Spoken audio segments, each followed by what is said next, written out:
बिस्मिल्लाहिर्रहमानिर्रहीम। इन्नल्लज़ीन युअ्ज़ूना अल्लाह व रसूलहु लअनहुमुल्लाहु फिद्दुन्या वल आखिरति व अअद्द लहुम अज़ाबन मुहीना।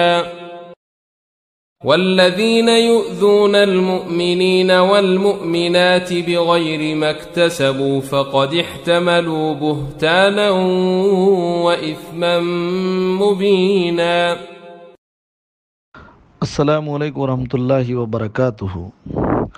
साद कांदलवी साहब की बहुत सारी करतूतें ऐसी हैं जिनको अब तक हमारे बड़ों ने छुपा के रखी थी, और इस वजह से ये लोगों की नज़रों में आज भी बहुत बड़े पारसा और बहुत बड़ा आलिम बना हुआ है। लेकिन अब मजबूरी में हमको मुंह खोलना पड़ रहा है।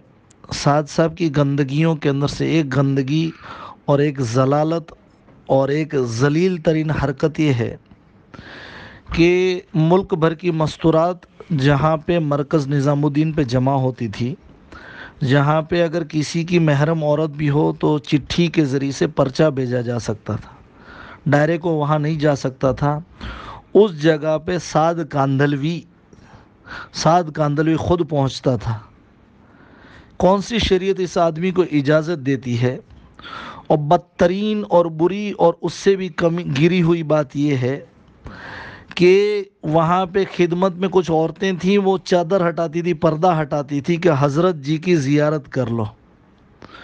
अब ऐसे माहौल में हमारे बुज़ुर्गों का दम न घुटे तो क्या हो, इसकी गवाह हज़ारों औरतें हैं और उन्होंने अपने मर्दों को एक कारगुजारी सुनाई है। हमारे घर पे अगर मस्तूरात का इज्तिमा होता है तो हमारी औरतें आम दिनों में पहनती हैं, उससे भी सादा कपड़ा पहनती हैं ताकि एक गलत मैसेज न जावे। सादगी हमारा काम है। सादगी औरत वहाँ पे लदी लदाई सोने के जेवरों के साथ आती थी, और जिस किसी औरत की भी तालीम चलती हो, तालीम करने उससे किताब छीन लेती थी और ख़ुद तालीम करने लगती थी। आज भी हमारा इज्तिमा होता है तो पर्चे में कहा जाता है लिख के कि जिसका जो उम्र हो वही करे, और हम कहते हैं मशवरे में खैर है। अब ऐसे माहौल में हमारे बुज़ुर्ग घुटन महसूस न करें तो क्या होगा? और ऐसी जलालत और ऐसी गंदगी जिसको बहुत बड़ा अल्लामा समझा जाता है, अब धीरे धीरे इसकी सारी हरकतें खोली जाएंगी और इसको आम करें लोगों के अंदर ताकि पता चले। और इसकी गवाह हज़ारों औरतें, सादियानी जो है साद की हिमायत भी करते हैं, उनकी औरतें भी इसकी इंशाल्लाह गवाही देंगी कि साद कितनी बड़ी गंदगी, कितनी बड़ी खपत है। आज हमारे इज्तिमा होता है तो हम खुद उस घर में दाखिल नहीं हो सकते हैं और नहीं होते, और साद इतनी बड़ी गंदगी करता था। ये कितना बड़ा गंदा इंसान है। हेलो, मेरी बात यूसुफ साहब से हो रही है? हाँ जी, हो रही है। जी जी जी। यूसुफ साहब, मैं जानना चाह रहा था कि आपका और मौलाना इब्राहिम साहब का मतलब इसमें मुलाकात है, ताल्लुकात है मौलाना अहमद लाड साहब के वगैरह, आप नज़दीकी है क्या उनके? आप कौन बोल रहे हैं पहले ये तो बताइए, सीधे शुरू हो जाएंगे तो कोई तरीका नहीं हुआ ना। अपना तारुफ कराइए, कौन, कहाँ से बोल रहे हैं, कहाँ से नंबर मिला? जी, मैं तो आपसे पहले भी बात कर चुका। मेरा नाम मोहम्मद अल्ताफ़ है, अहमदनगर से बोल रहा हूँ। हाँ, अल्ताफ भाई, बोलो, क्या बोल रहे हैं? जी, मौलाना अहमद लाड साहब से, मौलाना इब्राहिम साहब से आपके ऐसे ज़ाती ताल्लुकात है करीबी? मेरे जितने हमारे अकाबिर है देवबंद, सबसे मेरे ताल्लुक है। मेरे तो मुफ्ती तकी उस्मानी साहब से भी ताल्लुकात है, रूहानी तौर पे हम जुड़े हुए हैं। और तुम तो जानते हो हमारे इल्म सीना दर सीना है, सीना दर सीना, गैर मुकल्लिदों की तरह किताब दर किताब नहीं है हमारे पास। तो मौलाना इब्राहिम साहब से और मौलाना अहमद लाड साहब से ज़ाती ताल्लुक है क्या आपका? अरे भाई है, तुम उससे क्या सवाल करो ना आगे, तो बस समझ मतलब आप ऐसी कोई बात जाकर उनसे डायरेक्ट पूछ सकते हैं कि या कोई वास्ते से जाना पड़ता आपका, इसका मतलब कैसा? नहीं, डायरेक्ट पूछ सकता है इंशाल्लाह, बोलो ना। वो असल में आपकी एक बात चल रही थी कि आप कह रहे थे कि मौलाना साद कांदलवी जो है तो इतना गलीज इंसान है कि मस्तूरात के जो है ना वहाँ पर जो निज़ाम चलता मरकज़ निज़ामुद्दीन में, तो उसमें वो मतलब डायरेक्ट अंदर चले जाते अकेले और मस्तूरात से जो ना पर्दा हटाकर बात करते वगैरह। जी, आपके मैं क्या बोलता हूँ अल्ताफ, पूना के अंदर ऐसी कम से कम 100 मस्तूरात मिलेंगी। कितनी? पूना में? तुम्हारे यहाँ कितनी है? अरे सुनना भाई, अब तो देखो ये डायलॉग बाजी में एले दिस नहीं चलता, ये पैंतरे में बचपन तुम्हारे से यहाँ जानता कितनी हूँ। है वो पूछ रहा है। मैं क्या बोलता हूँ, ये पैंतरे में बचपन से जानता हूँ। ये जो 7 साल की हिमायती है ना, उनकी बात कर रहा हूँ, क्योंकि तू हमारी गवाही मोतबर नहीं मानो। पूना के जो है उनके नंबर, पूना के जो है उनके नंबर मिलेंगे। मैं क्या बोलता, अब तो देख सुन, हद सुनने वाला ना, हद सुनने वाला ऐसी हरकतें नहीं करता। नंबर है कि पूना के? अरे सुनना भाई, सुनेगा। मैं क्या बोलता हूँ, मस्तूरात में बहुत सारी मस्तूरात का वक्त लगा हुआ है। पूना के नंबर में क्या वो साथियों की जो सुनो ना, मौलाना अब्दुल रशीद साहब को मालूम है कि ये बात? मैं क्या बोलता हूँ, मौलाना अब्दुल रशीद को मालूम है कि ये बात पूना के जो अमीर है? किसी को मालूम हो ना हो, इससे जब हम खुद गवाह है उस चीज के, नहीं तो कोई मतलब तुमने बोले ना पूना के 101 मस्तूरात को मालूम है, तो पूना के अमीर साहब को मालूम है कि ये बात? अल्ताफ सुन, बकवास में तेरे को फोन करने को, जब तूने फोन किया तो सुन ले। अरे क्या बोले, मैं पूछ रहा हूँ ना। मैं देखो इधर सुनो, कुरान क्या कहता है मालूम? क्या फासिक की बात की तहकीक करो तो मेरी निगाह में तो तुम फासिक हुए ना। चल चुकी है। मैं तुम्हारी बात की तहकीक करूँ या बगैर तहकीक के मान लूँ तुम्हारी बात? बोलो क्या करूँ, बोलो। अबे तू क्या तहकीक करेगा, तेरे पास क्या जरिया है? मैं तुम जरिया हो ना मेरे पास, तुम जरिया हो ना मेरे पास। दलील अहले हदीसों से इस बारे में होती है कि हमारे मोतबर लोगों को हम मान लें, यही तकलीफ है। अरे अल्लाह के बंदे, मैं तुम्हारी बात की तहकीक करूँ या ऐसे मान लूँ कि नहीं ये मान ले, उसका वीडियो रिकॉर्डिंग नहीं है कुछ? नहीं तुम्हारी बात मतलब ऐसे ही मान लूँ मैं, इसकी कोई तहकीक मत, इसकी तहकीक मत करो। मैं क्या बोलता हूँ, तो कुरान तो कहते हैं कि फासिक की बात पर एतमाद मत करो। कोशिश करेगा ना तो पूना में, इस शहर में 100 मकसरात ऐसी मिलेंगी।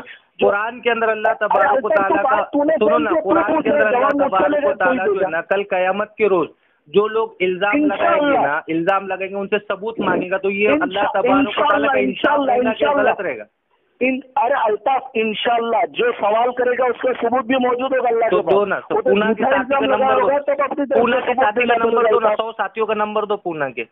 मैं क्या बोल, तू सुनेगा, वो 100 शादियां नहीं है, 100 शादियां तो ठीक है ना, वो शादियों में का नंबर दे दे बाबा। वो इतने बेगैरत थे शादियानी के मौलाना साहब, सुनो ना, वो इतने बेगैरत थे कि ऐसा होने के बावजूद भी वो मरकज की हिमायत में मौलाना साहब की अमारत में काम कर रहे हैं।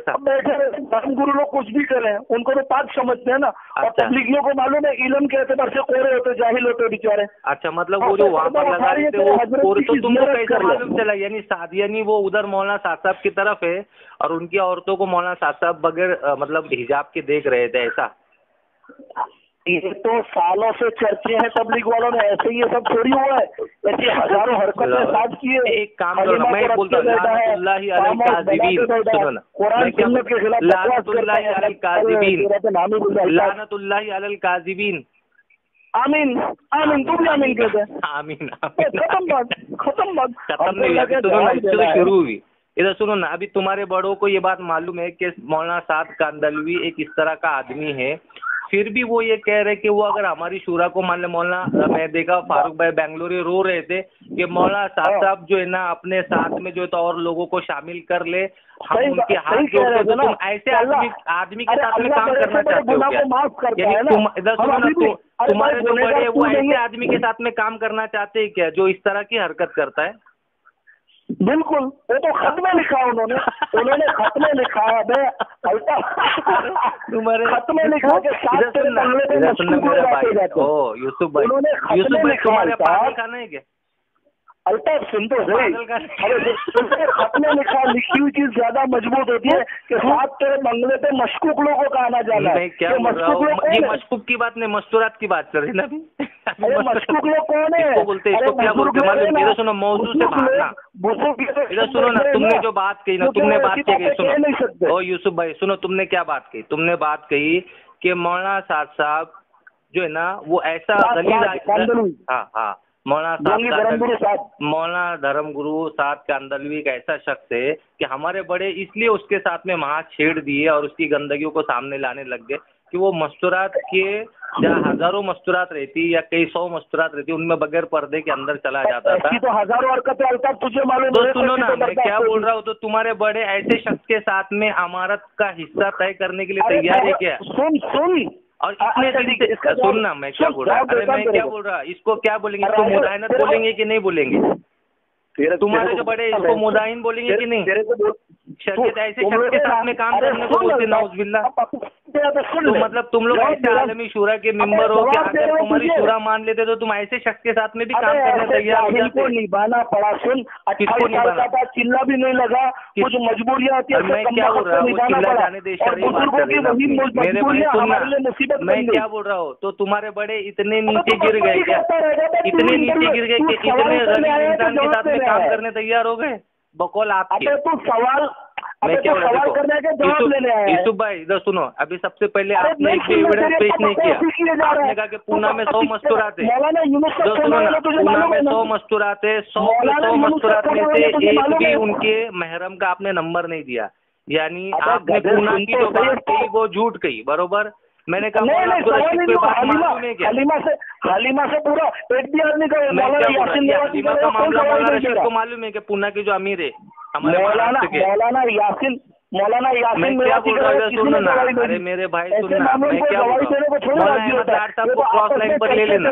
मैं क्या बोल रहा हूँ, जो तू बात बोल रहा ना मौलाना अहमद लाड साहब की तरफ से, तो उनको कॉन्फ्रेंस कॉल में ले लेना, अपन बात करेंगे हज़रत से। अबे तो एक ही बात सुन लेता तो खत्म हो जाता। तो मैं क्या बोल रहा हूँ सुनना, मैं क्या कह रहा है बुजुर्ग, तू कह रहा है बुजुर्ग इसको क्यों निभा रहे, उसका जवाब दे रहा हूँ तुझे।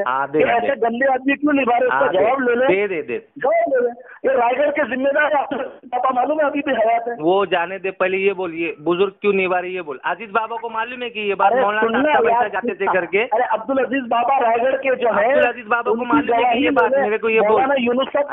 सुनना, ये 7 बच्चा था तब से, मैं क्या ऐसा बछड़ा है मिस्टर गधे होके अपने खेत को चढ़ जाएगा। अरे मैं क्या बोल रहा हूँ, यूसुफ भाई बंदे को निभाना पड़ा क्योंकि मौलाना ये सब रहमतुल्लाह की औलाद है। ओ यूसुफ भाई पागल, तो इधर सुनो ना, तो तुम्हारे जो बड़े वो ऐसे इस तरह के सिर्फ इसलिए इस तरह की गलीज हरकत को इसलिए बर्दाश्त कर रहे हो मौलाना साहब की नजर से, वो खाली खानदानी के मेरा बेशरम भाई करतूतों के बावजूद मैं क्या बोल रहा हूँ, कितने पागल है तुम्हारे, यूसुफ भाई तुम्हारे कितने पागल है वापस ये। अच्छा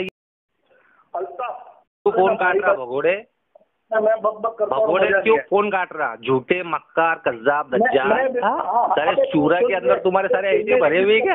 अभी चल मुझे बोल, जल्दी बोल मुझे, मैं क्या बोल रहा हूँ, अजीज बाबू की बात मालूम है क्या? अजीज बाबू मैं क्या बोल रहा हूँ, अजीज बाबू को अभी मैं कॉल पे लूँ क्या? अजीज बाबू को कॉल पर लूँ क्या? मैं क्या बोल रहा हूँ, अजीज बाबू को कॉल पर लूँ क्या? झूठे बात को समझने के लिए सबसे पहले आदमी अपने जहन को और अपने बर्तन को एतराज और तरद्दुद और इश्काल से खाली करे, इसलिए कि अगर किसी बात को भी मफहूम मुखालिफ और किसी बात को भी किसी दूसरे अमल की तरदीद या उसकी तनकीस या उसकी इफादियत को कम समझने के सुए-ज़न के साथ सुना गया, नफे की बातों से नुकसान होना यकीनी है। इसलिए सबसे पहले हम इसकी नीयत करें, पूरी बात सुनेंगे, आगे पूरी बात नकल करेंगे। आधी सुनना ये भी दीन दावत के लिए नाक़िस, और आधी बात का नकल करना ये तो बड़े फसाद का जरिया है, इसलिए बहुत तवज्जो के साथ बात सुननी है। और अगर आपने अभी तक हमारा चैनल सब्सक्राइब नहीं किया तो फौरन सब्सक्राइब कीजिए, साथ ही बेल आइकॉन पर क्लिक करें ताकि मजीद आने वाली वीडियो है वो आपको वक्त पर मिलती रहे।